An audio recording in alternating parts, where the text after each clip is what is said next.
Today, we'll introduce you to our new RV, and we'll have a little fun along the way. Nope. Yep. Dibs. Greetings to all my... Oh, hang on.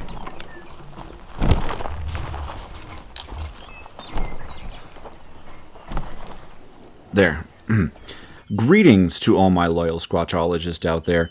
I'm Bigfoot Dad here with you on part 2 of my RV series. Welcome back to my viewers that watched the first video hosted over on my favorite RV review channel, Big Truck Big RV. And if you're new here, be sure to check out the link above to watch part 1. And as promised, I'm going to take you on the continuing journey of our RVing experience. So what we have here is our new to us 2021 Grand Design Imagine 3000 QB, affectionately known as Mr. Marbles, by the family who lovingly owned this before us. It comes in at a whopping 36 feet, and I have to say, I almost bought the shorter 2800 BH option, but I'll tell you why we finally opted for this instead in just a moment. As discussed previously, I towed this with my 2017 Dodge Ram 3/4 ton pickup with a 6.4 liter Hemi engine. That's right, this is a gas engine, and as you can see, it's the salt version. And to liven the towing experience, the ring gear also turns at an amazing 1 twist per 3.73 rotations of the pinion gear, making its acceleration breathtakingly lackluster. Okay, now there are a few things guys lie about, and gas mileage is one of those things. So I'm just gonna lay it all out there and tell you that I get an honest 68.4 miles per gallon. I get on average 8 miles per gallon while towing this trailer, but if I'm really lucky, I can squeeze out some double digits. Let's go over the weights of the RV. This vehicle has a gross vehicle weight rating of 8,995 pounds. Yes, that's it for this lengthy rig because it only has one slide. It rides on 4,400 pound axles and E-rated tires, which we'll also get back to in just a moment. Okay, we're finally coming back to the tires. These are the Goodyear Endurance E-Series, and it's one of the most critical things that we upgraded recently. The Westlakes already had a considerable amount of mileage on them and would just randomly lose air or gain air or wait, that was probably because I was filling them constantly. And they made me a bit nervous. If there's one thing, well, actually there would be a few things, but one thing I would change about Grand Design is this. Let's get some safer tires on these units straight from the factory. And the other important suspension item that I have upgraded immediately was the equalizer, switching out the old Dexter one for this LCI Road Armor unit. I do have a bit of a review / before and after video coming up for this specifically, so stay tuned. The front storage compartments, to my standards, are huge, and one of the attractive features of the 2020 and beyond models is the upgraded slam latches, which I have grown to love. It does come with a fifth wheel-esque wet bay, which is just showing how fast my little travel trailer is growing up. But it turns out, after having this apart recently, this is just laminated wood, so maybe this wet bay is still maturing. I do enjoy this valve to switch between tank fill and water, just another one of those time-saving features. This travel trailer is equipped fully with LEDs, so no upgrades in this area are needed. Well, sort of. This light by the utility is nice, however it beams straight outwards into my retinas at night, rendering it completely useless. We'll be coming back to this item for an upgrade at a later date. Coming around the front side, there is an outdoor kitchen, although it's missing a sink, and I removed the refrigerator, and so what we have here is an outdoor burner. You can cook things or burn things on it, I guess. We haven't tried it out yet. And to give it a bit of shade, we have this 21-foot awning to worry about, to provide some nice shade. I like this LED strip that spans the entire length of the awning. It's about bright enough to confuse owls and bats as they pass by, so we have that going for us, which is nice. This unit comes pre-installed with a patent pending, step above step system. This is the first time I've owned this, and we're still getting used to the quirks. Sometimes it's a bit of a pain to adjust these steps to the level of the terrain. If there was a better, quicker adjustment setting, this would be a lot more practical. Stepping inside the rear door, you can see right away that we've been hard at work already upgrading this unit. To the left, we've mounted our broom and the legendary whiteboard. To the right, these hooks replace a retro strange sharp square set, and up top here we have a large storage space, which I'm still trying to figure out what to store in here. Above our head we have motion lighting, and down to our toes there is a place to stash our shoes. I did notice there is a heating vent inside this little cubby. The control panel is conveniently located at the door. This allows us to check all the various levels, including the battery, fresh water, black water, and both gray tanks. Fresh water capacity is about 52 gallons, the black tank is about 39 gallons, and the combined grays are about 76 gallons. And as you can see, this unit has a panorama of windows. This is one of our favorite features because you can bring so much of the outside in, and all of the windows have blackout roller shades installed, which we found to actually work pretty well. The only disadvantage is that there isn't many windows facing the starboard side, so to help combat that, we've installed this thin shade, which we'll talk about in a future video. The cabinets and trim are a newer gray color, which is one of our deciding factors in purchasing the 2020 or the 2021, but one of the major design flaws are these cabinet handles. They are sharp. Disappointingly, it ripped one of my coats beyond repair, and another time we bonked our heads into the sharp edges above the bed. A side effect of the new squared-off design lines is that all these edges are completely straight, thus lacking the nicely progressive edges that added a bit of class and refinement to the previous designs. This unit comes with heated and vibrating theater seating, although I haven't figured out what the vibration function is for yet, but I guess some people like this. When you turn on the accent lighting, the cup holders light up with a starry blue halo, which kind of makes you stare into it and wonder how small we are in this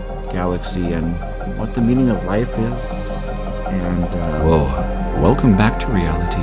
And directly across the theater seating is the Roku TV compliments of TCL. This front glass panel blocks a lot of the clutter that could be charging in here. I did notice this panel is starting to come off, so we'll have to come back and reinforce this in a bit. This unit lacks a fireplace, so I've come up with this handy solution. There, fixed it. Swinging to the right, we'll go through this sliding barn door into the room that gives the 3000 QB the real QB, or quad bunk.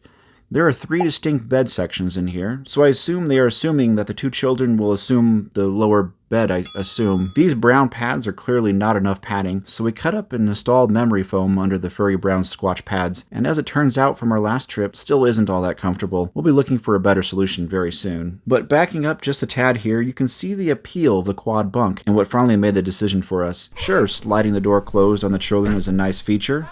Just kidding. I love my children. Now if you look back at this right here in the main room, this is almost all the storage we would have had if we purchased a 2800BH. Yes, I know there is a small cubby underneath the main bed too on that model, but otherwise this is about it. But looking at all these slots and drawers, this is a tremendous amount of space, especially since we can be gone for weeks at a time. Space is a premium, and this is what pushed us over the edge on this particular model. Coming back to the kitchen, we can see we have a decent mid-size electric and propane refrigerator, which is essential for a growing family.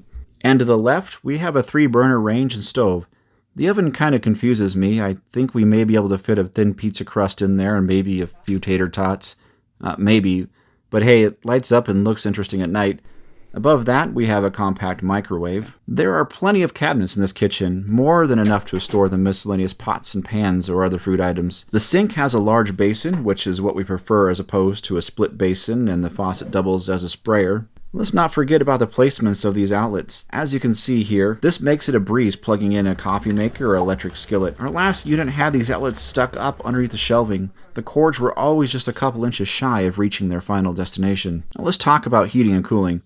The jury's still out on the cooling capacities, so let's talk about the heating since we've used that a bit more so far.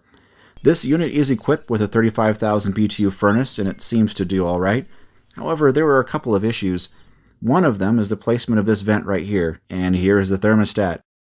And here is the vent, and here is the thermostat again. Additionally, when the temperature drops below 50 or so, the travel trailer seems to remain chilled and the furnace has a hard time keeping up. This travel trailer is equipped with a 4-season protection package, which includes this Arctic insulation, but I have a feeling that they shipped the Arctic insulation and other parts of the package to the Arctic instead of on this unit. In cold weather, it feels quite drafty. We checked for leaks, but so far we haven't figured out where the heat is going. Although we did get this nice little postcard in the mail the other day, so I'm glad that our lost heat is being put to some good use somewhere else. Turning to the side, there is a nice counter extension. However, this is where we elected to put the trash can, so slight conflict here. Stepping into the bathroom, you can see there is a generous amount of space. We installed a paper towel holder for convenience. The sink faucet has been upgraded and the shower head and faucet as well, but we'll save most of that for another video, so stay tuned. However, one item I'd like to greatly encourage, and please, if the manufacturers are listening out there, increase the shelving space in these showers. This amazingly, for a family unit, has only 2 shelves, 2 small shelves. Needless to say, most everything is cluttered on the floor. And through this door is the master bedroom. We may have overdone the mattress, as this is a full-size residential queen mattress. However, I want to highlight that no one should be losing sleep when RV camping, as it compromises your experience. I do enjoy these flexible, multifunctional blue accent reading lamps. The idea is brilliant as it provides a gentler, focused light at night. Way to go, Grand Design. We eventually ended up installing a TV so that we can watch Bigfoot films. But one of my larger gripes is that there is no nightstand or essentially anywhere to put a phone or a bottle of water. Yes, I understand there are cutouts in some of the newer Grand Design models on each side of the bed. However, what happens when you put a taller mattress in like we've done here? So, I have a solution in progress for this. And that's it. This is our Grand Design. Sure, it isn't as perfect as we thought it would be. We have quite a few issues during our shakedown, but we'll review those another day.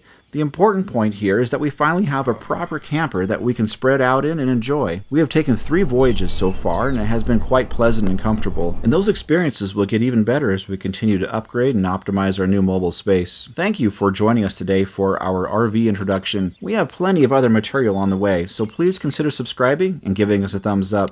That really does affect us positively and is why we're here, to share our experiences and encourage each other along the way. I'd also like to thank JD from Big Truck Big RV for being a personal encouragement. Through his videos and passion, he has set the stage for our newfound passion as well.